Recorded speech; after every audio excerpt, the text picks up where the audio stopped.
संत रामपाल जी महाराज एक ऐसे महान संत जिन्होंने अपनी सतभक्ति, तत्व ज्ञान, करुणा और सेवा के बल पर समाज में नई मिसाल कायम की है। संत रामपाल जी महाराज की अगुवाई में उनके सभी सतलोक आश्रमों से समाज कल्याण के अद्भुत कार्यों ने समाज को सुनहरे भविष्य की एक नई उम्मीद दिखाई है।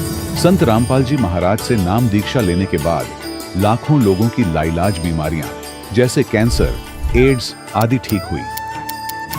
संत जी के ज्ञान से प्रेरित होकर उनके अनुयायियों ने लाखों यूनिट रक्तदान किया। संत जी ने लाखों बहन बेटियों का दहेज मुक्त विवाह करवाया।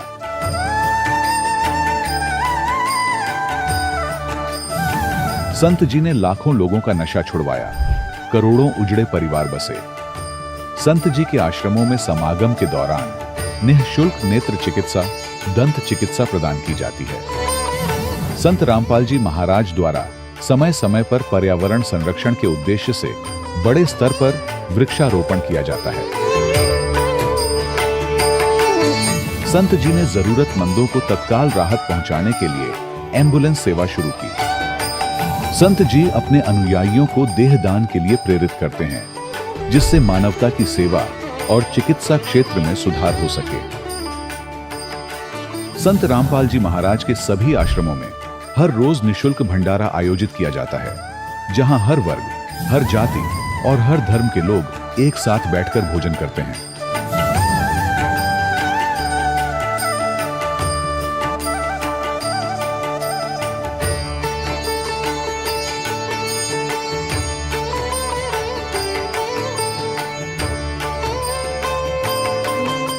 संत रामपाल जी महाराज की अन्नपूर्णा मुहिम ने गरीब और बेसहारा लोगों के जीवन में एक नई ऊर्जा और उम्मीद को जन्म दिया है। घर घर खाद्य सामग्री और जरूरी मदद पहुंचाकर संत रामपाल जी महाराज ने लोगों को दुख और मजबूरी से लड़ने की ताकत प्रदान की है।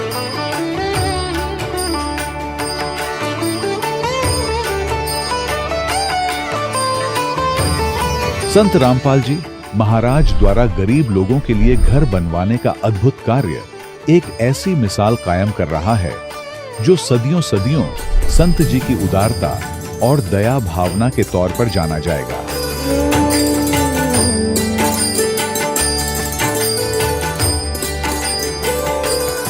संत रामपाल जी महाराज के आश्रम में हजारों बुजुर्गों को सम्मान और प्यार के साथ जीवन जीने का अवसर मिलता है।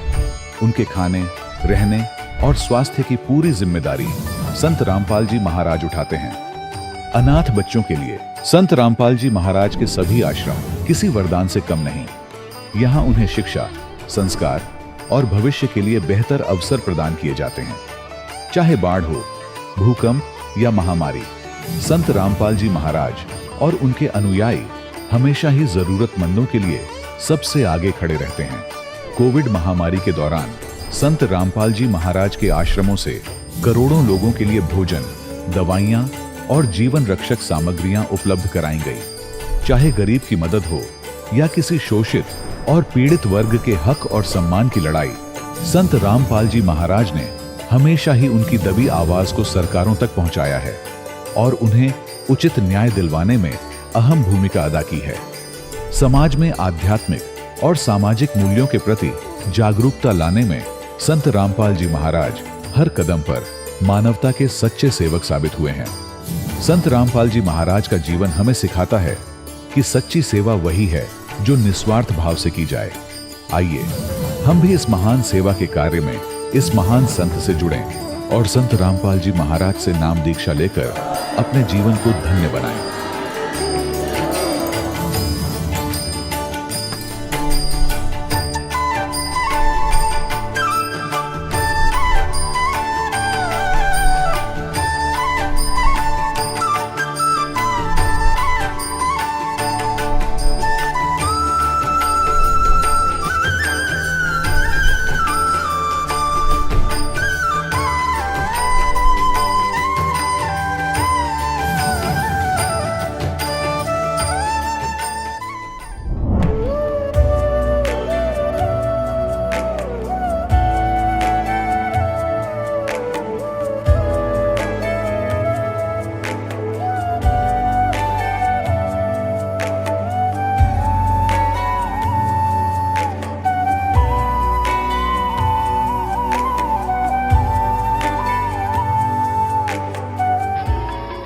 प्रभु राम देव भगवान अल्लाह खुदा ईश आदि नाम एक ही शक्ति के हैं।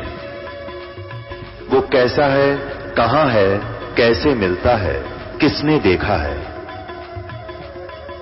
ये प्रश्नवाचक चिन्ह पूर्ण रूप से हटाने के लिए अवश्य सुनिए जगत गुरु तत्वदर्शी संत रामपाल जी महाराज के अमृत वचन, सर्व पवित्र धर्मों के पवित्र शास्त्रों के आधार पर। सत साहिब दर्शकों, इस संसार में आज कोई भी सुखी नहीं है। इसी कथन का समर्थन करते हुए सिख धर्म के प्रवर्तक श्री गुरु नानक देव जी ने भी फरमाया है, नानक दुखिया सब संसार, सुखी सोए जो नाम आधार। आज हम आपको ऐसे साक्षात प्रमाण से रूबरू करवाने जा रहे हैं जो पहले दुखी थे पर सच्चे नाम को धारण करने के बाद आज सुखी हैं। ये हैं दिल्ली के रहने वाले नवीन पांचल जी। इन्होंने सच्चे भगवान और सुख की तलाश में विभिन्न गुरुओं की शरण ली, परंतु सच्चा नाम न मिल पाने के कारण कोई लाभ नहीं मिला। इनके पिताजी बहुत नशा किया करते थे, जिस कारण घर में भी आर्थिक तंगी थी। लेकिन इनके जीवन में चमत्कार आने तब शुरू हुए जब इनका परिवार जगत उपकारक तत्वदर्शी संत रामपाल जी महाराज जी की शरण में गया। हैरानी की बात है कि पहले ही दिन से इनके जीवन में चमत्कारिक परिवर्तन आने शुरू हो गए। इनके पिताजी ने नशा करना त्याग दिया, माताजी की शारीरिक समस्या ठीक हुई और इनकी आर्थिक स्थिति में भी सुधार आया। अब आप स्वयं सुनिए नवीन जी की मुंह जुबानी उनके जीवन परिवर्तन की ये सच्ची कहानी। नमस्कार सर। नमस्कार जी। सर क्या नाम है आपका? सर मेरा नाम नवीन पांचाल है। नवीन जी आप कहाँ के रहने वाले हैं? सर मैं दिल्ली कृष्ण विहार का रहने वाला हूँ। नवीन जी संत रामपाल जी महाराज से कब जुड़े आप? सर 30 अप्रैल 2011।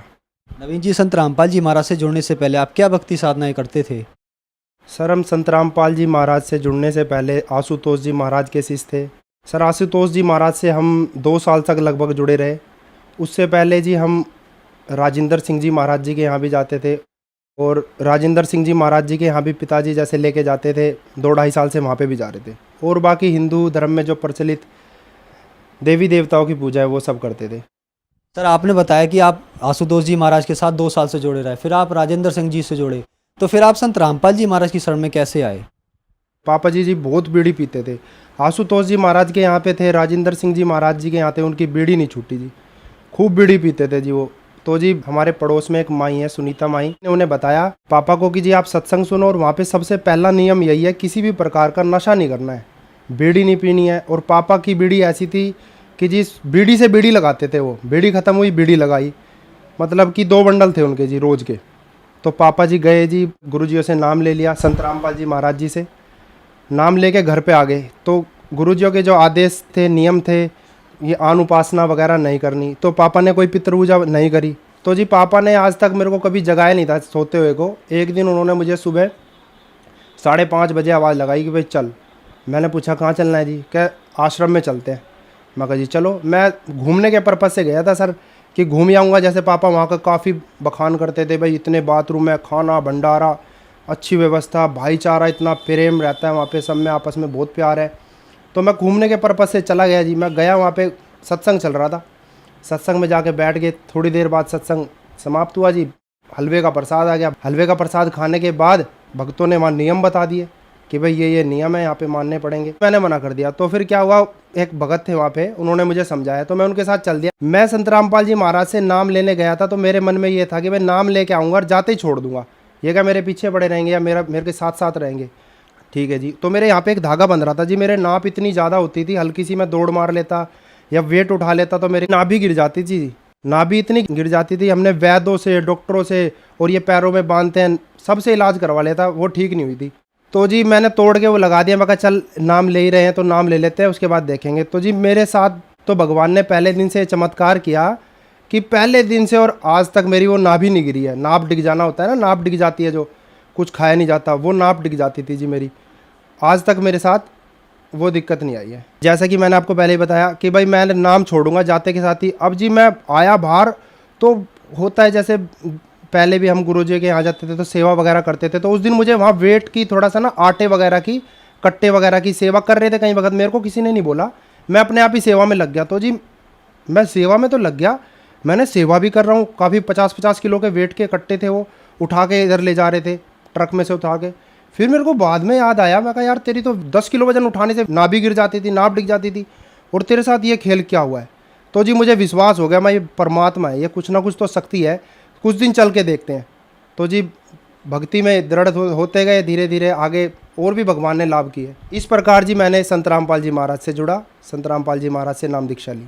सर, संत रामपाल जी महाराज से नाम दीक्षा लेने के बाद आपको क्या लाभ प्राप्त हुए?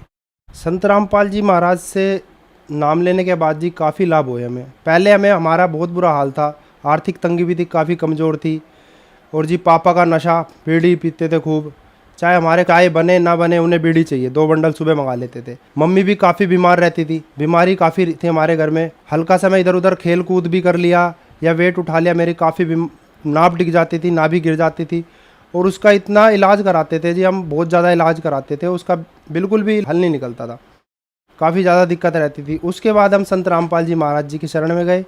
संत रामपाल जी महाराज जी की शरण में जाते ही मेरे को तो जी पहला लाभ पहले दिन से ही हो गया था। उसके बाद जी पिताजी की बीड़ी भी छूट गई। सबसे बड़ा लाभ तो हमारे अगड़ पड़ोस भी और वैसे भी सभी भाई बंद भी ये मानते कि ये 8 साल के थे जब से बीड़ी पीने लगे थे पिताजी मेरे, और अब उनकी 55 साल की उम्र हो रही है, अब तक बीड़ी पीते थे वो। अब इतने गुरु बना लिए, इतने नियम उन्होंने रख लिए, दवाई खा ली, किसी से भी बीड़ी नहीं छूटी उनकी। और संत रामपाल जी महाराज जी की शरण में जाते के साथ ही उन्होंने पहले दिन से बीड़ी रख दी थी और उनकी बीड़ी छूट गई। उसके बाद जी लाभ आपने पूछे, लाभ काफ़ी हुए जी मुझे। एक बार की बात है, मेरी मम्मी के बच्चादानी में रसोली होगी, डॉक्टर है हमारे यहाँ पर रजनी गुप्ता, महंगी डॉक्टर है जी। तो मम्मी उससे पहले इलाज करा रही थी। एक दिन उसने क्या कहा मम्मी से कि भाई अपने घर से किसी को लेके आओ। तो मम्मी मुझे लेके चली गई, तो मैं गया वहाँ पे। उसने मेरे को जाते ही बहुत ज़्यादा डांट मारी कि भाई इलाज नहीं करा सकते तुम ऐसे वैसे, और 1 लाख रुपए लगेगा और 3 खून की बोतल लगेंगी, कल लेके आ जाना, अगर अपनी मम्मी को बचाना है 1 हफ्ते के अंदर ये हो जाएगा इनका काम, मर जाएंगी ये अगर ऑपरेशन नहीं कराया। मैं घर आया जी, घर आते ही मैंने संत रामपाल जी महाराज के यहाँ प्रार्थना करवाई जी। संत रामपाल जी महाराज जी के यहाँ से आदेश आए कि भाई आप आज मत जाओ, कल जाना, जब संत रामपाल जी महाराज जी के आदेश आ जाए किस अनुसार आपको चलना है। तो जी अगले दिन 12 बजे आदेश आना था। अगले दिन 12 बजे मैंने फ़ोन किया, संत रामपाल जी महाराज का उधर से आदेश आया कि जी परमात्मा बहुत दया करेंगे। संत रामपाल जी महाराज का आदेश आया और हमने दंडवत प्रणाम करी। दंडवत प्रणाम करते ही वो रोग आज छूमंतर हो गया जी। उस बातों को 7 साल हो गए, बीमारी बिल्कुल ख़त्म हो गई। उसके बाद सर जी मेरे पेट में इतना इन्फेक्शन हो गया, बहुत ही ज़्यादा दर्द रहने लगा, कुछ खाया नहीं जाता। 21 दिन तक जी मैं हॉस्पिटल में एडमिट रहा। हमारे यहाँ चौहान हॉस्पिटल है, वहाँ पे मैं एडमिट रहा।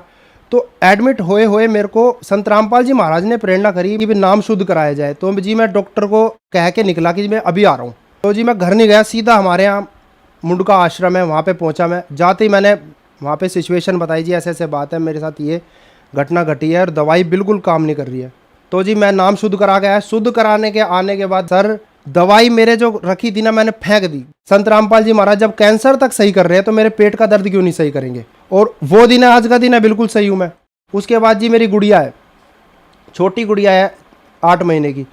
सुबह 9 बजे से लेके रात के 8 बज गए थे जी। वो रोते रोते उसका बहुत बुरा हाल हो रहा था, पता नहीं उसके क्या था क्या नहीं था। डॉक्टर को भी दिखाया उस दिन हम ले जाके, उन्होंने भी दवाई वगैरह दी, उसके कोई आराम ही नहीं हुआ। रोती रही, शाम तक रोती रही। मेरे पापा जी दूसरे कमरे में लेटे थे, उन्होंने वहाँ लेटे लेटे आवाज़ लगा रहे हैं कि एक बार भाई प्रार्थना कर लो। तो जी मेरी वाइफ ने दंडवत प्रणाम किया, दंडवत प्रणाम करके प्रार्थना करी, भगवान संत रामपाल जी महाराज दया करें। आप विश्वास करना जी, गुड़िया के पास एक चप्पल पड़ी थी, वो जहाँ रोने लग रही थी उसके बाद चप्पल पड़ी थी। उसने चप्पल उठा के तुरंत मुंह में डाल ली और खेलने लगी, फटाफट ऐसे खेलने लगी बहुत। फिर उसने दूध भी पिया और पूरी रात आराम से सोई। और एक लाभ मैं आपको बताना चाहता हूँ जी, मेरी बहन है, उसकी शादी को जी 5 साल हो गए थे। 5 साल में उसकी सास ने उसे बांझ कहना शुरू कर दिया था कि ये बांझ है, उसके कोई बच्चा नहीं हो रहा था जी। और इतने डॉक्टरों को हमने दिखा लिया था जी, पूरे डॉक्टर कहीं छोड़े ही नहीं थे, हर जगह इलाज करा लिया था। उन्होंने सब ने कह दिया था कि ये कभी माँ नहीं बन सकती। तो हमारे साथ जब ऐसी अनहोनी की भगवान ने, संत रामपाल जी महाराज ने, तो हमने उसके आगे भी जिक्र करा कि बहन ऐसे ऐसे नाम लो आप और प्रार्थना करो, आपको भी भगवान दया करेंगे। तो आप यकीन मानना जी, नाम लेने के 10 महीने 15 दिन में उसके एक पुत्र हुआ है जी। और उस पुत्र का नाम संत रामपाल जी महाराज ने साहिल दास रखा है। संत रामपाल जी महाराज की दी हुई आत्मा है जी, ये अपने कोटे से दी उन्होंने आत्मा, नहीं तो उस बहन के कभी होना ही नहीं था। उन्हें मैं कहूँ जी आपको 25 डॉक्टरों ने उसे नील बता दिया था, ये कभी माँ ही नहीं बन सकती। सर, संत रामपाल जी महाराज से नाम दीक्षा लेने के बाद आपको बहुत सारे लाभ प्राप्त हुए। यहाँ एक विचारणीय विषय है, आपने बताया कि पहले आपके पिताजी आशुतोष जी महाराज के पास गए और राजेंद्र सिंह जी महाराज के पास गए। आप लोगों ने बहुत सारे गुरु बनाए, ना तो आपके पापा का नशा छूटा और ना आपकी दिक्कतें दूर हुई। फिर आप लोगों ने संत रामपाल जी महाराज से नाम दीक्षा ली और आपकी ये सारी समस्याएं ठीक हो गई। और आपने बताया कि आपकी बहन के 5 साल से संतान नहीं थी, संत रामपाल जी महाराज से नाम दीक्षा लेने के बाद उनको संतान हुई। तो ऐसा कैसे संभव हो रहा है? पहले आप चारों दिशाओं में घूमते हैं, सभी देवी देवताओं के पास जाते हैं और गुरु भी बनाते हैं, आप वहाँ से ठीक नहीं हो पाते और संत रामपाल जी महाराज से ठीक हो जाते हैं, ये क्या कारण है? ये सबसे बड़ा कारण है जी सत भक्ति का, कि जो हम पहले भक्ति कर रहे थे जी वो आन उपासना कर रहे थे। अब संत रामपाल जी महाराज जी ने हमें जो मंत्र दिए हैं वो सारे हमारे वेदों से, हमारे ग्रंथ से मैच खाते हैं जी। जो सत भक्ति आप करोगे तो लाभ मिलेगा, सत भक्ति नहीं करोगे, उसके अपोजिट चलोगे तो लाभ नहीं मिलना। तो ये सारा खेल जी संत रामपाल जी महाराज ने जो हमें भक्ति बताई है, नियम बताए हैं, मर्यादा बताई हैं और वेदों में प्रमाणित है जो भक्ति, उस भक्ति के कारण ये सारा लाभ मिल रहा है जी। सर, यहाँ पे एक और विचारणीय विषय है कि लोग ये कहते हैं कि संत रामपाल जी महाराज देवी देवताओं की और ब्रह्मा विष्णु महेश की इस तरह की पूजाएं छुड़वाते हैं, क्या ये बात सही है? ये बात बिल्कुल गलत है जी। संत रामपाल जी महाराज तो खुद कहते हैं कि जी वो यहाँ के प्रधान है। संत रामपाल जी महाराज जी ब्रह्मा विष्णु महेश की भक्ति छुड़वाते नहीं है, बल्कि भक्ति बताते हैं कि इस तरीके से भक्ति करो, इस तरीके से आपको लाभ देंगे। सर, जो श्रद्धालु आज आपको देख रहे हैं, आप उन्हें क्या संदेश देना चाहेंगे? सर, जो भक्तजन आज मेरे को सुन रहे हैं मीडिया के माध्यम से, मैं आपसे हाथ जोड़ के प्रार्थना करना चाहता हूँ। संत रामपाल जी महाराज के रूप में पूर्ण परमात्मा आए हुए हैं। आप संत रामपाल जी महाराज जी का सत्संग सुने, रोज सत्संग आता है, आप प्रतिदिन एक सत्संग सुनना शुरू करें। उसके नीचे हेडलाइन चलती है, उससे आप बुक भी मंगा सकते हैं। उस फ़ोन नंबर से आप फ़ोन करके संत रामपाल जी महाराज से नाम उपदेश प्राप्त कर सकते हैं। आपके आसपास के हर जिले में संत रामपाल जी महाराज ने नामदान केंद्र खोले हुए हैं, फ़ोन करके आप पता कर सकते हैं। धन्यवाद सर। धन्यवाद जी। दर्शकों, अभी आपने सुने संत रामपाल जी महाराज से दीक्षा प्राप्त करके सुखी हुए भक्त के अनुभव। अब देखिए जगत गुरु तत्वदर्शी संत रामपाल जी महाराज के मंगल प्रवचन। मर्दाना फिर वो 2 अक्षर का मंत्र जाप करने लगा, तो वो लगा डूबने। नानक साहिब जी ने देखा, तब नानक जी ने कहा कि भाई तो वो ये जाप कर जो मैंने तेरे को बोला है, ये मंत्र मत कर। तो फिर वो वाहेगुरु कहने लगा, फिर ठीक हो गया। कहने का भाव ये है कि नानक जी तो वो 2 अक्षर का नाम जाप कर रहे थे और शिष्य को मना किया। क्यों किया? वो परमात्मा के प्यारे बच्चे थे, उनको मालूम था कि यदि आज ये डिस्क्लोज हो गया तो बट्ठा बैठ जाएगा। आज तक किसी सिख को इस सतनाम की भनक भी नहीं है, ना वो ग्रंथ साहिब में रखा, अलग अलग स्थानों पर रख दिया, लेकिन सीधा नहीं रखा और वहां से प्रमाणित हो गया। और इसके साथ साथ आदरणीय गरीबदास साहिब जी को परमात्मा मिले, गांव छुड़ानी, जिला झज्जर, हरियाणा में, खेतों में 10 वर्ष के थे, सचखंड लेकर गए और फिर काफी समय 8-10 घंटे ऊपर रखा परमात्मा के बच्चे को, फिर वापस छोड़ा। उसने परमात्मा से परिचित होकर अपनी अमृतवाणी में दास उसी गरीबदास पंथ से आगे बढ़ा है। गरीबदास पंथ में यह मंत्र नहीं है सतनाम का, और कि में बकवास करते हैं, ओम भागवते वासुदेव नमः, कोई करता है, कोई कुछ करता है, कोई सतगुरु सतगुरु, ये मंत्र नहीं है। और गरीबदास जी के ग्रंथ साहिब के अंदर प्रमाणित है ये मंत्र। ऐसे ही नामदेव जी को परमात्मा मिले थे, उसको भी यही मंत्र दिया था 2 अक्षर का। पहले वो अकेला ओम नाम जाप करते थे, फिर उनको समझाया कि ओम तो ब्रह्म तक का जाप है, ये तो असंख्य जन्म तक जाप कर लिया आपने और यहीं भटकते रहते हो, ब्रह्म लोक में चले जाते हो, वहां से फिर वापस आ जाते हो। नामा छिपा ओम तारी, पीछे सो हम भेद बिचारी, सार शब्द पाया ददलोई, आवागमन बोहर ना होई। तो कहने का भाव ये है दास का कि ये मंत्र जो है, इस भ्रमणा में ना रहना। अब बड़ी बनाई बात ने बिगाड़ियो मत, मुश्किल से सिरे चढ़ी है यह कहानी। कितने संकट झेलने पड़े हैं, दास ने जेल तक जाना पड़ा, झूठे मुकदमों को फेस कर रहे हैं। कोई बात नहीं, परमात्मा हमारे साथ है।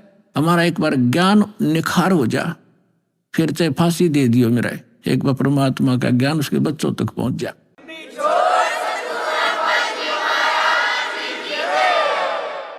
तो पुण्यात्माओं, परमार्थ के लिए संत आते हैं, और जो परमार्थ नहीं कर सकता वो खाक संत है। और संत किसे कहते हैं? सतगुरु उसे कहते हैं। सतगुरु के लक्षण कहूं, मधुरे बैन विनोद, 4 वेद 6 शास्त्र वो कहे 18 बोध। सतगुरु होगा जो इन सदग्रंथों से ज्ञान दे और प्रमाणित ज्ञान हो। अब जो प्रसंग चल रहा है कि जैसे जगत और भगत के क्रियाओं में और विचारों में सदा से भिन्नता रही है, और इसीलिए कहा है कि जगत और भगत का आपस में विरोध रहा ही है, और ये रहेगा भी। जब तक जगत को आप जैसा ज्ञान नहीं होगा तो वो विरोध करेंगे ही करेंगे, स्वाभाविक है। उनको अच्छा सा नहीं लगता। जैसे यहाँ पहली बार कोई व्यक्ति आता है और दूसरा आके प्रणाम करता है, वो खड़ा खड़ा देखता रहता है, ये क्या कर रहे हैं यहाँ पर, उसको अच्छा सा नहीं लगता, क्योंकि वो तो अहंकार में कोई छोटी मोटी पोस्ट हो तो उसने तो भारी बात हो जाती है, कैसे लंबा लेटूं। ये होता उनमें जो भक्तिहीन होते पिछले जन्म के, और पिछले जन्म के भक्ति युक्त प्राणी होते हैं, चाहे कितना बड़ा अधिकारी हो तुरंत समर्पित हो जाता है। वो पिछले संस्कार उसको अपने आप झुका देते हैं। उदाहरण के लिए जैसे सरसों आपने देखा होगा, सरसों जब तक उसकी फलियों में दाने नहीं होते, यानी उसकी कीमती नहीं होती, तब तक वो ऐसे खड़ी रहती है, और जो जो वो पकती चली जाती हैं और वो कीमती बनती जाती है, उनकी वैल्यू बनती है, वो झुकना शुरू कर देती है, और इतनी झुक जाती है कि जमीन को छूने की चेष्टा करती है, क्योंकि ईब उनकी कीमत बन गई, वो कीमती हो गए, उनके अंदर वो शक्ति आ गई, वो कीमत बन गई। और जब तक वो यूजलेस थी, वो न्यों खड़ी थी आकड़ी ऊपर ने। तो इसी प्रकार जो पूर्व जन्म के भक्ति युक्त होते हैं, उनका स्वभाव होता झुकने का, वो खड़े रह ही नहीं सकते, उनके अंदर पिछली भक्ति इतनी जबरदस्त होती है। और जो भक्तिहीन होते हैं वो आकड़े रहा आकड़े, लेकिन उनमें भी भक्ति बन जाएगी। सत्संग सुनेंगे, भगवान की अमृत वाणी सुनने मात्र से संस्कार शुरू हो जाते हैं। चाहे वो घर पर सुन रहा है मालिक दास के वचन, किसी टीवी पे, या अपने किसी चिप के अंदर से जो सत्संग सुनते हैं, वो भी संस्कार भरने शुरू हो जाते हैं, उसमें वजन बनना शुरू हो जाता है। फिर धीरे धीरे यहाँ भी आता है, फिर सत्संग सुनता है, यहाँ जो है प्रणाम करता है, फिर उसके अंदर वो भक्ति संग्रहित होकर अपने आप झुकना उसका स्वभाव बन जाएगा। फिर उसको बुरा लगेगा जो झुका नहीं का, तो प्रणाम नहीं करेगा, उस पर कह नहीं जा। तो जो प्रसंग चल रहा है कि अब ये बिचली पीठी चल रही है, और इसमें क्योंकि सत्संग एक सामूहिक तौर से सब विचार व्यक्त किए जाते हैं, ये एक सामूहिक लेक्चर है जिसमें प्रथम कक्षा के बच्चे भी होते हैं जो पहली बार आए हैं, कुछ ऐसे भी होते हैं जो वैसे ही सत्संग श्रवण करने के लिए भी आए हैं, कुछ ने आज ही उपदेश लिया है, कुछ 2 वर्ष के हो गए, कोई 4 बार आए हैं, कोई पुराने भक्त हैं। तो सभी के अनुकूल इस सत्संग के माध्यम से संदेश दिया जाता है, और जिसको जहां कोई त्रुटि होती है ये वचन वही काम करते हैं। जैसे आपको कोई बीमारी रोग है, इंजेक्शन कुल्ले पर लगाएंगे, वो उसी दर्द पर जाकर काम करेगा जो रोग होगा। इसी प्रकार कोई रोग की टेबलेट है, मुख से खाई जाती है, वो अपने आप वहां काम करेगी जहां वो रोग है। तो इसी प्रकार ये सत्संग सामूहिक तौर से सबके ऊपर बिखेरा जाता है, और जिस सत्र का जो भक्त होता है उसको उसी सत्र का ज्ञान उसके लिए अनिवार्य होता है, और उसमें उससे फिर वो प्रेरित होता है, फिर संभल जाता है, कोई त्रुटि भी उससे हो जाती है। तो इसलिए इस सामूहिक तौर से सभी फाउल पॉइंट भी बताए जाते हैं कि यहाँ आप मार खाते रहे हो और ये समस्या आ जाती है। तो दास जो कह रहा था कि अभी आपको कुछ परेशानियां आएंगी, और आ भी रही हैं, और फिर भी आप संघर्ष कर रहे हो समाज के साथ, क्योंकि आपको ज्ञान सही प्राप्त हो गया और आपको सुख भी मिल रहा है, और समाज अभी इस ज्ञान से अपरिचित है तो अभी कुछ दिन और थोड़ी सी समस्या आपको रहेगी।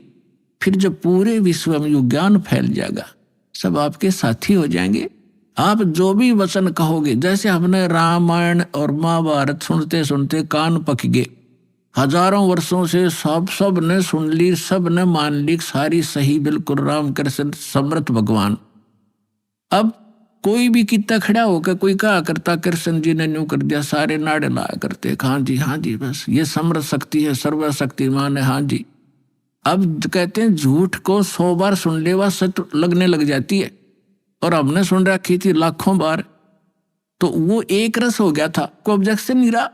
अब ये सच्चाई भी ऐसे ही दास बार बार रह कर सुनाओगा, तो ये सच्चाई भी आपको एक दिन सबने स्वीकार करनी पड़ेगी, और सभी ऐसे ही गर्दन हिलाया करेंगे, बिल्कुल सही, यही है ज्ञान, और ज्ञान ही नहीं, और यही कबीर है भगवान, और भगवान ही नहीं, इस ज्ञान से ही होगा।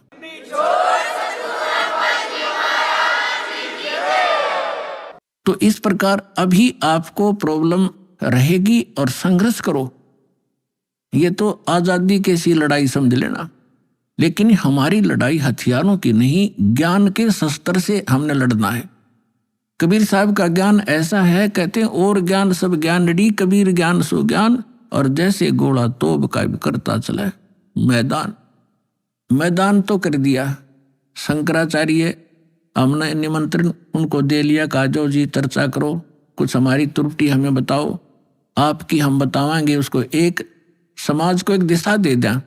लेकिन कुछ भी रहा हो, चाहे वो अपने आप को गण्याडी मान रहे होंगे, के जावा रामपाल का तो कोई अस्तित्व नहीं है, लेकिन फिर भी गरीब के पास भी आ जाना चाहिए बड़े आदमियों ने, जो आमंत्रित करता है। दूसरी बात यह है कि उनके पास कख नहीं, उनको सारा पता लग चुका है, क्योंकि पुण्यात्माओं आज इतना सेंसिटिव मीडिया है, एक वचन भी दास ने इस पूरे सत्संग में गलत बोल दिया होता, ये बवंडर बना देते।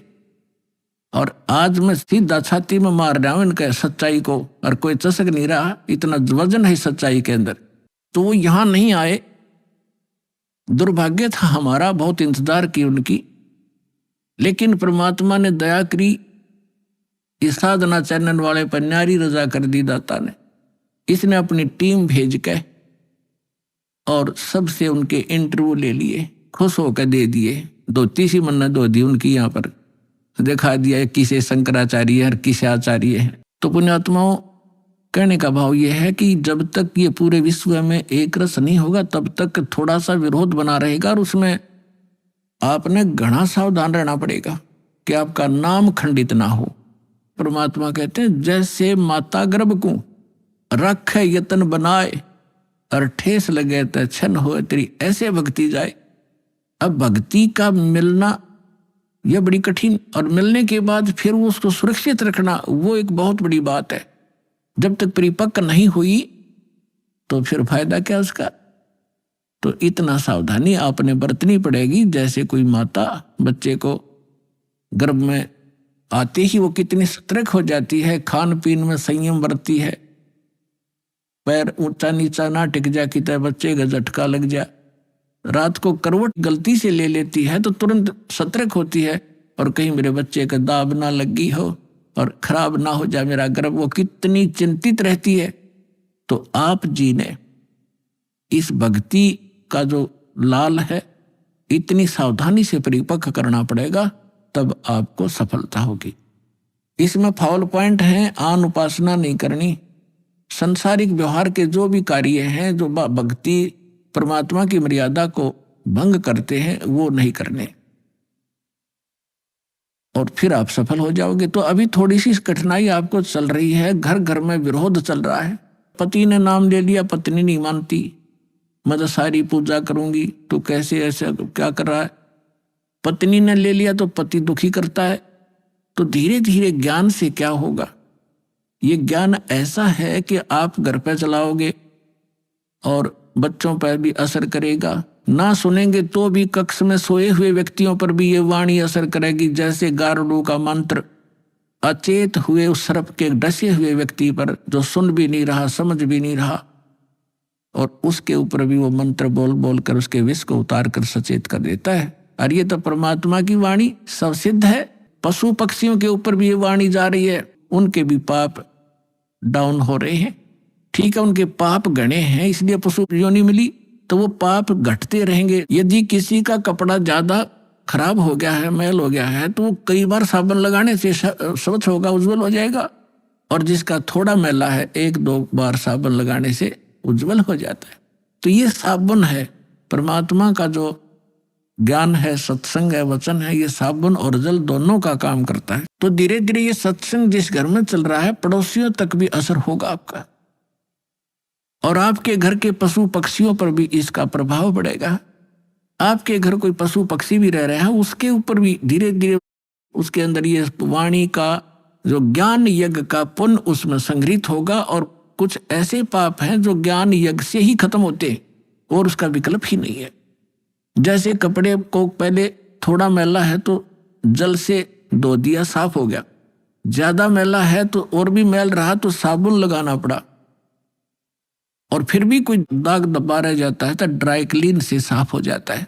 तो इसी प्रकार ये सभी क्रियाएं हमें अपने अंतःकरण, अपने जीव के ऊपर, आत्मा के ऊपर जो मैल जमा हो गए, उन सभी पापों का नाश करने के लिए ये सारे ही साधन अपनाने पड़ेंगे।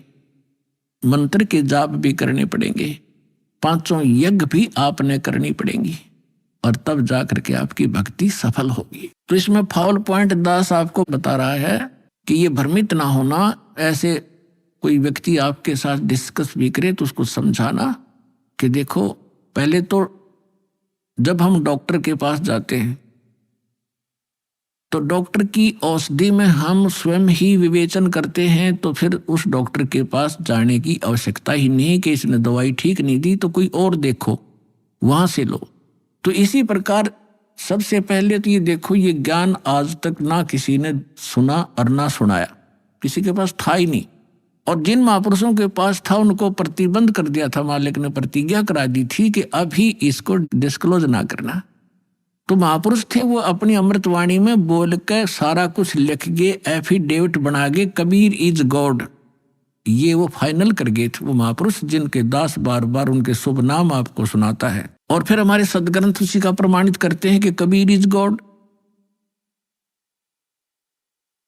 तो फिर ये क्लियर हो गया कि आज तक कोई हमें यही निर्णय नहीं करके बताया कि भगवान कौन है और कैसा है।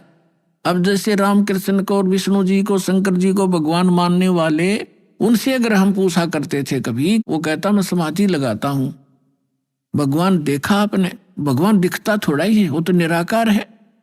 और ये विष्णु ब्रह्मा जी की मूर्ति रख रखी, ये क्या फिर? तो हमारा निराधार ज्ञान था, बेसलेस था, हम डामाडोल थे, स्थिर नहीं थे।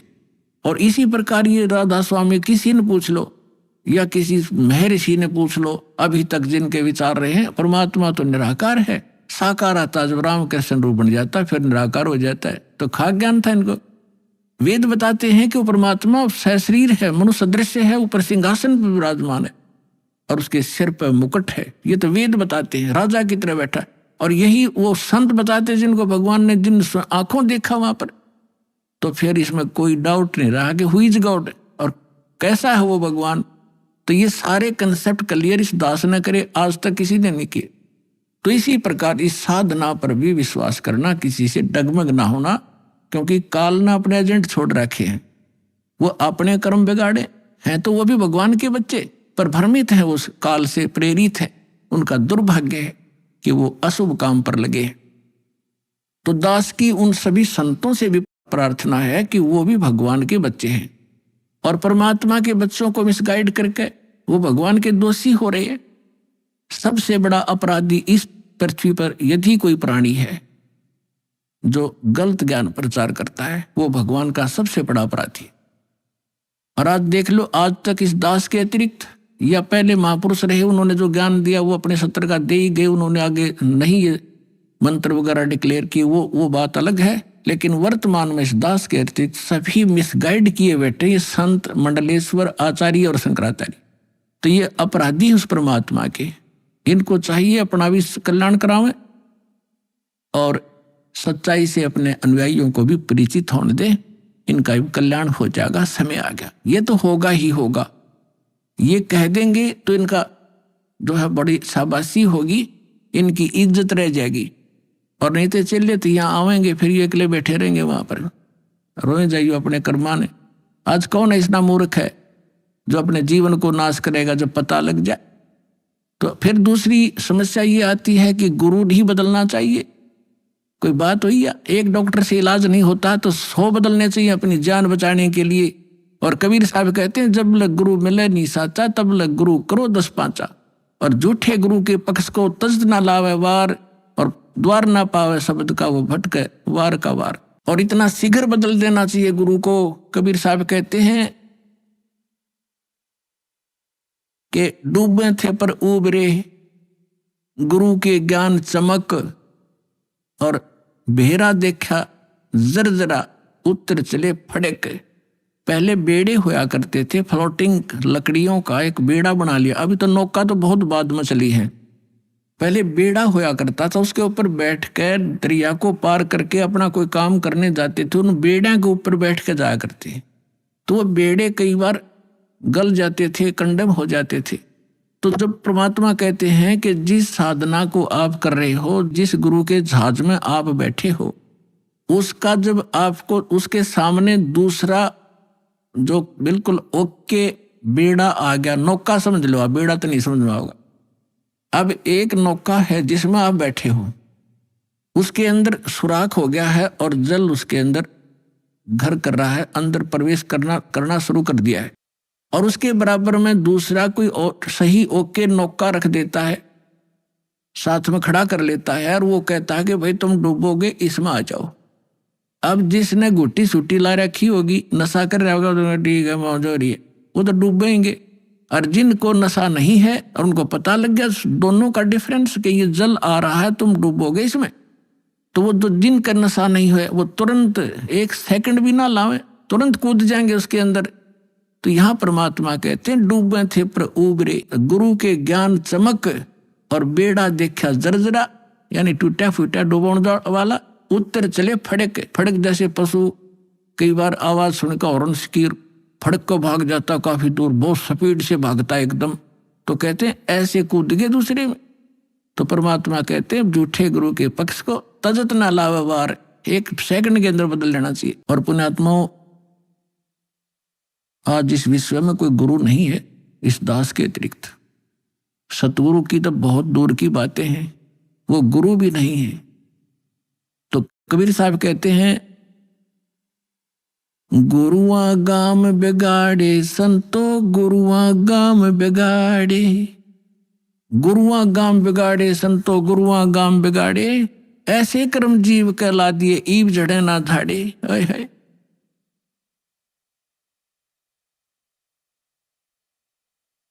अब परमात्मा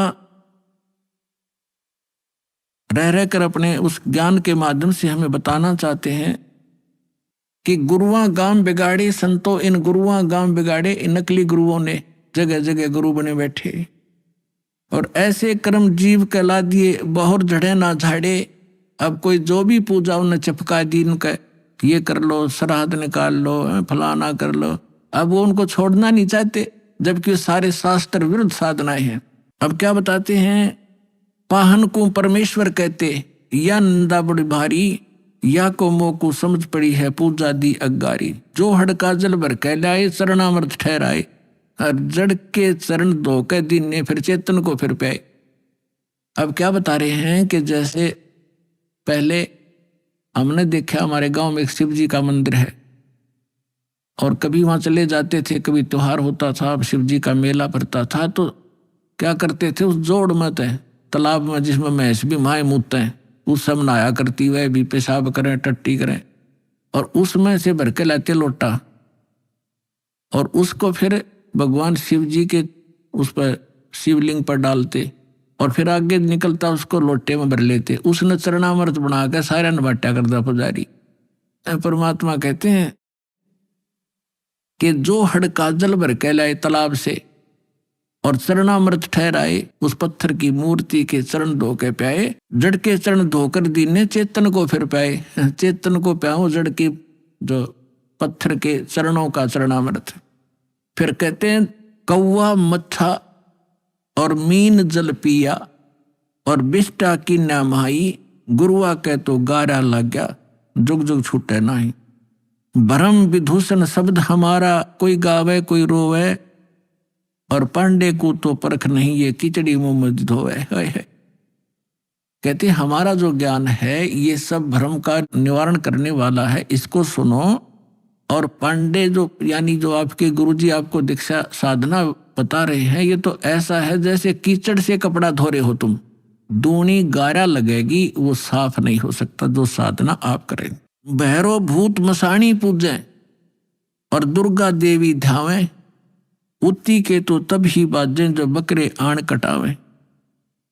भेड़ पूछ को पंडित पकड़ ये बादो नदी बिहंगा, गरीब दास वो भव जल डूबे नहीं साध सत्संगा। कि जिनको संतों का संग नहीं मिला, सत्संग नहीं मिला, वो भवजल के अंदर ही डूब जाते हैं। भेड़ पूछ को पंडित पकड़े, ये आपके गुरुजी कहते हैं आपको दरिया पार कराने के लिए ऐसा साधन दे रखा है जैसे कोई ये कह दे कि भेड़ की पूछ पकड़ा दे और कहते इसको लेकर दरिया में बढ़ जा, ये पार कर देगी तुझे। तो वो साधन दरिया को पार करने का नहीं है, ये तो आपको अंडरस्टूड है। उसका कौन सा साधन है कि नौका हो ओके, लीक प्रूफ हो, वाटर प्रूफ हो, और उसने रखे और साथ में फिर चलाने वाला सही कार्य बिल्कुल परफेक्ट हो और उसमें बैठे फिर पार होगा। भेड़ पूछ के पकड़न से दरिया पार नहीं हो सकती। इसी प्रकार जो साधनाएं आज तक आप कर रहे थे वो ऐसी साधना थी, मोक्ष कराने के लिए जैसा उद्देश्य ले रहे थे ऐसी थी जैसे भेड़ की पूछ पकड़कर दरिया पार करते, और वो भी भादों वाली दरिया। भादों के अंदर सबसे ज्यादा वर्षा हुआ करती थी और सभी दरियाएं ओवरफ्लो होकर किनारों को चाटती हुई चला करती हैं। और ऐसे भयंकर समय में और ये साधन दे रखा आपको। तो यहाँ कहते हैं भेड़ पूछ को पंडित पकड़े भादो नदी बिहंगा, और गरीब दास वह भवजल डूबे जिन नहीं साध सत्संगा। जिनको संत सतगुरु नहीं मिले वो यहीं डूब जाएंगे। कबीर साहब कहते हैं कबीर इस संसार को समझाऊं के बार, और पूछ पकड़ के भेड़ की ये उतरा चाहे पार। अब थोड़ी सी इन नकली गुरुओं की हिंदी करता हूं, उसके बाद आगे आज की कथा सुनाएंगे। अब परमात्मा क्या कहा करते, गरीबदास साहिब को भगवान मिले, सचखंड ले गए, फिर वापस छोड़ा। और परमात्मा ने पहले कहा था कि 12वां पंथ जब गरीबदास 12वें पंथ का जो संचालक होगा, प्रवर्तक, उसके माध्यम से मेरी वाणी पुनः प्रकट होगी, मेरा ज्ञान दूंगा। जैसे 600 वर्ष पहले कबीर साहब जी ने धर्मदास जी को जो ज्ञान दिया था वो कबीर सागर में लिपिबद्ध हुआ। तो परमात्मा ने पता था कि बीच में काल के दूत इसमें कोई ना कोई गड़बड़ करेंगे। आप एक अनुराग सागर है, कबीर सागर का एक चैप्टर है। तो ये कबीर पंथी विशेषकर उस अनुराग सागर को ही घसीट रहे थे। और इस कबीर सागर के संशोधनकर्ता ने यो युगलानंद बिहारी जी ने एक टिप्पणी कर रखी है इसमें कबीर सागर में, उसको संशोधित करते हुए कि मेरे पास अनुराग सागर की कापियां हैं, कुछ हस्तलिखित कुछ प्रिंटेड। इनमें बहुत सी ऐसी हैं जो एक दूसरे से मेल नहीं कर रही। तो इसका क्या मतलब है, जिस भी संत ने, जो नकली संत थे काल के दूत, जिन्होंने वो समझ में वाणी नहीं आई वो काट दी, अपने अनुकूल जो वो बकवाद करा करता हुआ लिख दी और उसको आगे प्रिंट हो गया। तो उसको कंप्लीट करने के लिए, सुचारू करने के लिए परमात्मा ने कहा था कि संवत 1774 होई, ता दिन प्रेम प्रगटे जग सोई, और उसके माध्यम से मेरी पुनः वाणी प्रगट होगी। परमात्मा ने गरीबदास जी को ऊपर ले गए, फिर वापस छोड़ा, उसमें वो फीड कर दिया। जैसे एक मोबाइल से दूसरे मोबाइल में पूरी की पूरी फिल्म फैक्स हो जाती है और उसमें भी रह जाती है। तो परमात्मा ने ऐसे वो ज्ञान गरीबदास जी में दिया। तो गरीबदास जी ने फिर इन नकली संतों के बारे में क्या बताया है, कंठी माला सुमरनी ये सभी सिलसिला मेटे, कन फूका गुरुआ मिले है जो जम मारी फेटे। कंठी माला सुमरनी भाई पैरे से क्या हो, ऊपर डूंडा साध का और अंदर रखा खो। कहते हैं ऊपर कंठी पहन ली, माला बना ली, एक मणिये की माला कंठी पहनते हैं कबीरपंथी नकली। एक तुलसी की लकड़ी का एक मनिया बना के एक जनेऊ से में बांध देते हैं, और यहाँ भी वो भगत आते हैं, उनको हम कहते हैं कि ये कंठी माला नहीं चलेगी, इसने उतार दो। तो वो दृढ़ हो जाते हैं, कि इसने नहीं उतारे, ये तो हमारा जन्म सिद्ध अधिकार है। अब परमात्मा क्या कह रहे हैं, कंठी माला सुमरणी ये सभी सिलसिला मेटे, इसने सब छोड़ छाड़ दो, इन तो पारो पार हो गए। अंदर भक्ति सही करो, सत भक्ति करो, सत साधना से मोक्ष होगा। इन कंठी और माला ऊपर के दिखावे से, चाहे कपड़े लाल पहन लो और चाहे पैंट कमीज पहन लो, भगत वाले लक्षण और भक्ति सही होगी तो आपका मोक्ष होगा। अभी आपने सुने संत रामपाल जी महाराज के मंगल प्रवचन। आइए अब सुनते हैं संत रामपाल जी महाराज से नाम दीक्षा लेकर सत भक्ति करके अद्भुत लाभ प्राप्त करने वाले अनुयायी के विचार। दर्शकों, क्या आपको कभी ऐसा लगा है कि जीवन में दुखों और परेशानियों से निकलने का कोई रास्ता नहीं मिल रहा? सही गुरु की तलाश में भटकना, लेकिन फिर भी आत्मिक शांति और समाधान न मिल पाना। आज हम आपको एक ऐसी सच्ची कहानी सुनाने जा रहे हैं जो आपकी सोच को बदल देगी। ये है सुरेंद्र सिंह जी की प्रेरणादायक यात्रा, जिन्होंने जीवन के 12 साल राधा स्वामी पंथ में बिताए, प्रेत बाधा के कष्ट झेले और खुद भी गुरु बन बैठे, लेकिन फिर भी घर में दुख और क्लेश से छुटकारा नहीं मिला। फिर एक दिन सुरेंद्र सिंह जी की जिंदगी बदल गई जब इन्होंने टीवी पर संत रामपाल जी महाराज का सत्संग सुना। उस ज्ञान ने इनकी आत्मा को जैसे एक नई दिशा दे दी हो। वेद और शास्त्रों पर आधारित ऐसा ज्ञान जो सभी प्रकार के दुख और संकट को दूर करने में सक्षम है।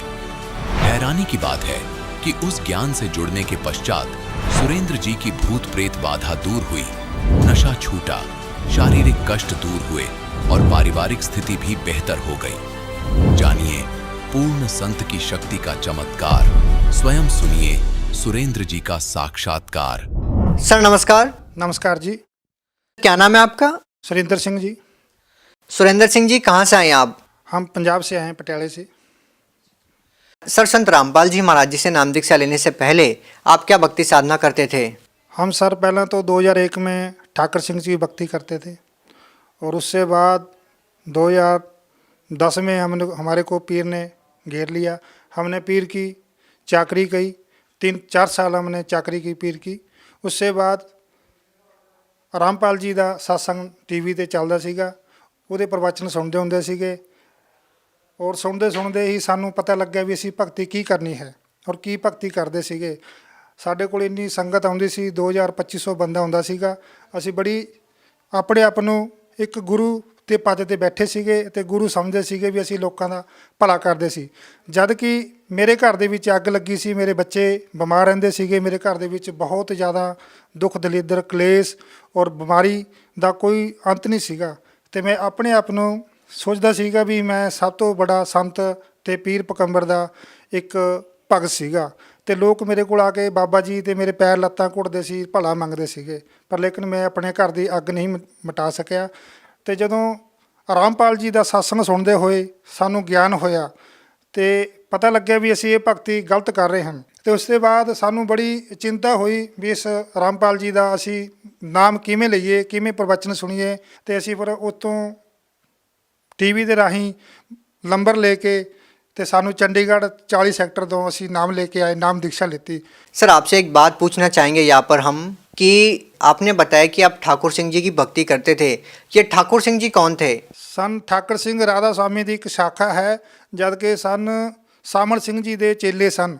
ਤੇ ਉਹ ਉਹਨਾਂ ਦੀ ਗੱਦੀ ਪ੍ਰਣਾਲੀ ਦਿੱਲੀ ਤੋਂ ਇੱਥੇ ਬੱਦੀ ਆਈ ਸੀ। सर, आपने ठाकुर सिंह जी महाराज से नाम दीक्षा लेकर के कितने साल तक भक्ति की? सर, ठाकुर सिंह जी नाम दीक्षा लेके हमने 12 साल भक्ति की।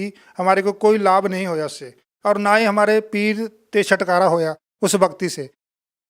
सर, आपने बताया कि आप खुद एक संत पद के ऊपर बैठे थे, काफ़ी सारे शिष्य भी आपको फॉलो करते थे, आपसे लाभ भी प्राप्त करते थे आपने बताया, लेकिन आपके खुद के ही घर में बहुत सारी समस्याएं हो गई थी। इसका क्या कारण मानते हैं आप? उसका सर ऐसे था, हमारे को ज्ञान तो है नहीं था, हमारे को ये नहीं पता था हमारे में क्या आता है। बोलता था पीर आता था, पीर आकर आता लोग का भला कर जाता था। हमारे घर में इतना नर्क छोड़ जाता था, हमारे को सारी दिन सफाई करनी पड़ती थी, बच्चे को सामना पड़ता था, बीमारी बहुत ज़्यादा थी। हमारे को कोई तत्व ज्ञान नहीं था और कोई पता नहीं था भक्ति कैसे करनी है। वो आता था, हमारे को नचाता था, हमारे को पीटता था, पीट के चला जाता था, तो चलो हमारे लोगों का भला कर देता था। जो राधा स्वामी पंथ है वो बहुत ज़्यादा पुराना पंथ है और काफ़ी लोग उनसे जुड़े हुए भी हैं, तो आपको ऐसा क्यों लगता है कि राधा स्वामी पंथ में आपको लाभ नहीं मिल रहा था? सर ऐसे वो मंत्र में कोई ताकते नहीं है, वो मंत्र नहीं थे, वो बिना वेद से भक्ति देते थे, वो मंत्र देते थे ओंकार अरंकार सोहंग सतनाम, उसमें कोई भला नहीं होता था। हम 2.5 घंटे बैठ के भी देखा, जो अगर शक्ति होती तो हमारे को पीर क्यों फटते, हमारे को पीर क्यों नहीं जाते थे। हमारे को जब सच्ची भक्ति होती तो हमारे को पीर आता था। अगर हम भक्ति करते थे हमारे को पीर ऊपर चढ़ के बह जाता था, हमारा अँख में पानी चलता था, मुँह खुल जाता था, तो हम भक्ति से होते थे हे प्रभु इसको दूर करो। अब दूर नहीं कर पाए तो हमने फिर इसको रामपाल जी का ज्ञान सुनने से बाद हमने जो सत्य भक्ति ली तो हमारे को पीर से बहुत बड़ी राहत मिली हमारे को। सर संत रामपाल जी महाराज जी की ऐसी कौन सी बातों ने आपको प्रभावित किया कि आपको लगा कि संत रामपाल जी महाराज जो आपके जो दुख हैं, जो दर्द हैं आपके, उनको दूर कर सकते हैं?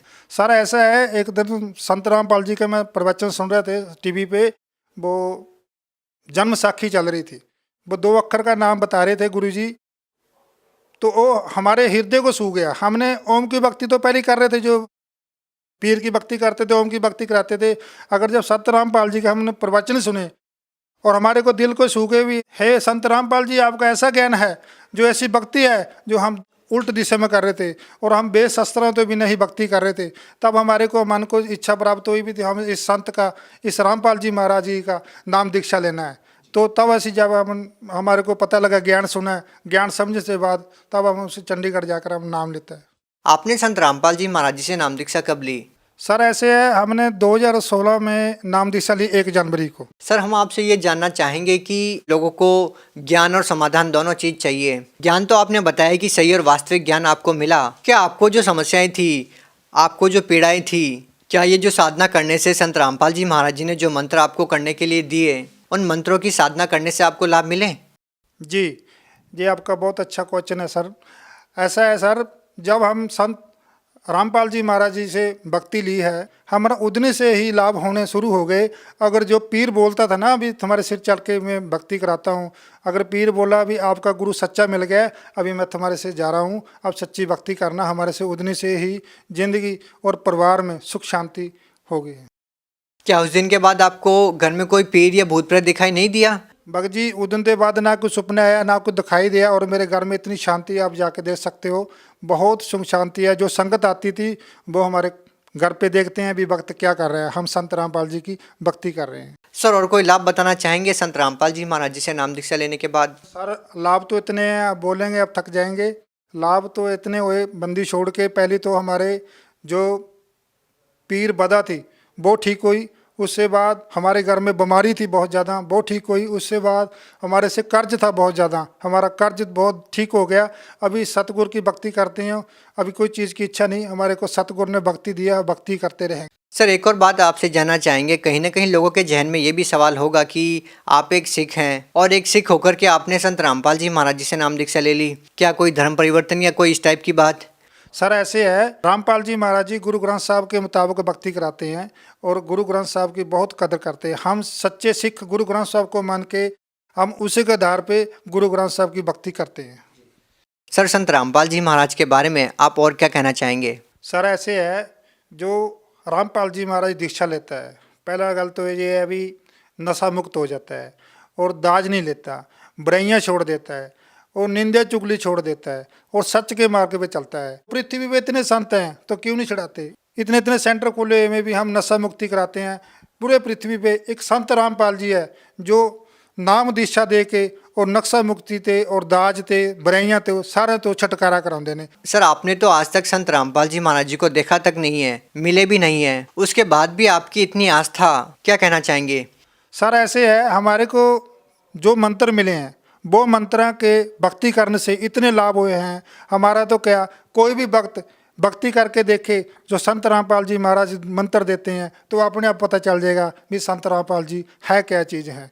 संत रामपाल जी जो भक्ति देते हैं सच की भक्ति देते हैं, और उसकी मंत्र के लाभ देख ही रहे हैं टीवी में, कितने कितने भक्त अपना लाभ दस रहे हैं। हम भी दस रहे हैं, हम पीर के चक्री में थे, सारा जीवन व्यतीत कर दिया था पर हमारे को लाभ नहीं मिला। जो संत रामपाल जी के शरणों में आए और भक्ति करी, हमारे को इतने लाभ दिए सतगुरु ने, अपनी सच्ची भक्ति दिए और मोक्ष का द्वार बताया।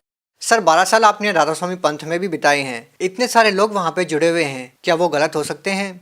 सर ऐसे है, वो को ज्ञान ही नहीं है। जो भक्ति देते हैं वो कहते हैं अक्खा मीचो आपको क्या दिखेगा, हमारे को दिखे कुछ नहीं। किसी को हनुमान दिखाते हैं, किसी को देवी दिखाते हैं, किसी को कुछ दिखाते हैं, पर कुछ नहीं दिखा सकते। वो कहते हैं कि अगर आप सच्चे मन से भक्ति करेंगे तो आपको जरूर दिखाई देगा। भक्त जी वो सच्ची भक्ति नहीं है। हमारे को संत रामपाल जी की भक्ति लेने से बाद पता चला है भी ये भक्ति क्या है, ये क्या है। हमारे को पहले नहीं पता था। हमको गुरु तो पंजाब सिख खिलाऊंगा मैं तो गुरु अच्छा समझते नहीं, गुरु बनाओ, पर लेकिन हम गुरु बनाया था, पर लेकिन हमारे को इतनी नॉलेज नहीं थी भी गुरु कैसा होना चाहिए और गुरु की भक्ति कैसी कराते हैं। लेकिन राधा स्वामी पंथ से आप लोगों को ऐसा क्यों नहीं लगता कि इतने सारे लोगों के जुड़ने के बाद भी इतना पुराना वो पंथ है और संत रामपाल जी महाराज सही भक्ति बता रहे हैं? सर ऐसी कौन सी बातें हैं जो राधा स्वामी पंथ में और संत रामपाल जी महाराज जी की बातों में मैच नहीं करती? सर ऐसे है, जब हम राधा स्वामी पंथ से नाम दीक्षा ली तो वो उन्होंने नाम दीक्षा देने से बाद हमारे को कोई मर्यादा नहीं बताई, कुछ नहीं बताई, तो हमने उसकी भक्ति करते रहे। सर फिर ऐसा है, जब संत रामपाल जी के नाम दीक्षा लेने से बाद मर्यादा बताई और शास्त्र सारे खोल के दिखाए भी जे भक्ति करनी है, तो हमारे को मालूम पड़ा है भी जो शस्त्र खोल के अनुकूल शस्त्र अनुकूल भक्ति करा रही हैं ये भक्ति सही है। अगर वो बिन शस्त्र से भक्ति दे रहे थे वो भक्ति सही नहीं थी, हमारे को लाभ नहीं हो रहे थे। तो संत रामपाल जी की भक्ति मर्यादा से और शास्त्र अनुकूल भक्ति करा रहे हैं। कबीर साहब को बता रहे हैं भी परमेश्वर है, वो साडा कबीर साहब पूरा गुरु है और संत रामपाल जी दी दीक्षा दे रहे हैं। जो संत रामपाल जी की भक्ति करने से 2 साल में लाभ हुए हैं और 10 साल में राधा स्वामी पंथ में व्यतीत करे हैं तब नहीं हुए, और पीर की भक्ति करी तब नहीं हुए, जैसे 2 साल में संत रामपाल जी की भक्ति करने से लाभ हुए हैं मेरे को। और इतना सुख दिया दाते ने, नरक से निकाल के स्वर्ग में बिठा दिया, और मेरा आज भी घर सतलोक जैसा बना हुआ है। और जितना भी माल के पहले हम दाने दाने से मुताज थे, अभी मेरे घर में इतने दाने हैं, चाहे 100 बंदा के रोटी लंगर छक ले गुरु जी का, वो इतनी दया बंदी छोड़ने दी है। हमारे को इतनी गरीबी थी, इतना बुरा हाल था हमारे से, हम किसी को बता नहीं सकते। सर राधा स्वामी पंथ में लोग ये कहते हैं कि व्यक्ति केवल सांसारिक लाभ के लिए कैसे गुरु बदल सकता है, क्योंकि गुरु तो वो होता है जो आध्यात्मिक लाभ दे, जो रूहानी लाभ प्राप्त करवाए। केवल सांसारिक लाभ प्राप्त करने के लिए आप गुरु कैसे बदल सकते हैं? सर ऐसे है, जब आपको कोई तकलीफ हो, ठीक है सर, आप अपने गुरु पे जाते हैं तो हमारा गुरु ठीक कर देगा। अगर जो गुरु ठीक नहीं कर पाएगा, भक्ति कैसे कर पाओगे? ठीक है ना सर। ऐसे है भी हम गुरु भी मानते हैं और दुखी भी रहते हैं। सर गुरु तो पूरा होना चाहिए ना, जो हमारे को ठीक करे और लाभ दे, तभी हम भक्ति कर सकते हैं। मान लो आपको कैंसर हो, अगर कैंसर हो तो गुरु पर जाए, गुरु ठीक नहीं कर पाएगा, हम कैसी भक्ति करेंगे? गुरु तो हमारा पूरा होना चाहिए ना, और भक्ति अनुकूल भक्ति करा के दे और मंत्र भक्ति कराए तो तब ठीक हो जाएंगे, तभी भक्ति करेंगे, तभी हम गुरु के गुण गाएंगे। ठीक है सर। सर भगत समाज को आप क्या संदेश देना चाहेंगे? सर संदेश तो क्या, हाथ जोड़ के प्रार्थना कर सकते हैं भी बंदी छोड़ की शरण में आओ और सत्य भक्ति करो, इस काल जाल से छुटकर और सत्यलोक की भक्ति करो, और सत्यलोक जाना है हमने। जी धन्यवाद साहब जी।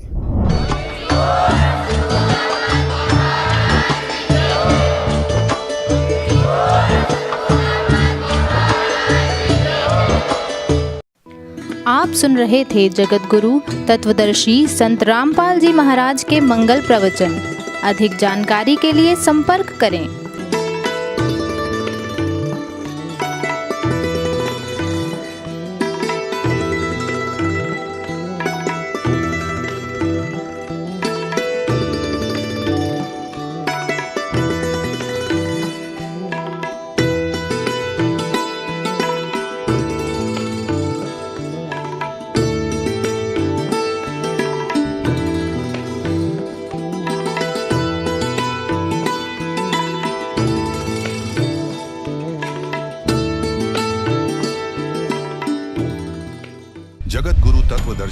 संत रामपाल जी महाराज जी के पावन सानिध्य में भक्ति की अलख जगाने तथा श्रद्धालुओं को सत्य भक्ति मार्ग का रास्ता दिखाने हेतु कनाडा के लोकप्रिय चैनल द TVNRI चैनल पर जगत गुरु तत्वदर्शी संत रामपाल जी महाराज जी के मंगल प्रवचनों का प्रसारण प्रतिदिन सुबह 7:30 बजे से 8:30 बजे तक तथा रात्रि 7:30 बजे से 8:30 बजे तक किया जा रहा है। इस सत्य भक्ति मार्ग को अपनाने के लिए अधिक से अधिक सत्संग प्रसारण देखें। इस सत्संग प्रवचन का सीधा प्रसारण संत रामपाल जी महाराज लाइव सत्संग YouTube चैनल और जगत गुरु संत रामपाल जी महाराज Facebook पेज पर भी देख सकते हैं।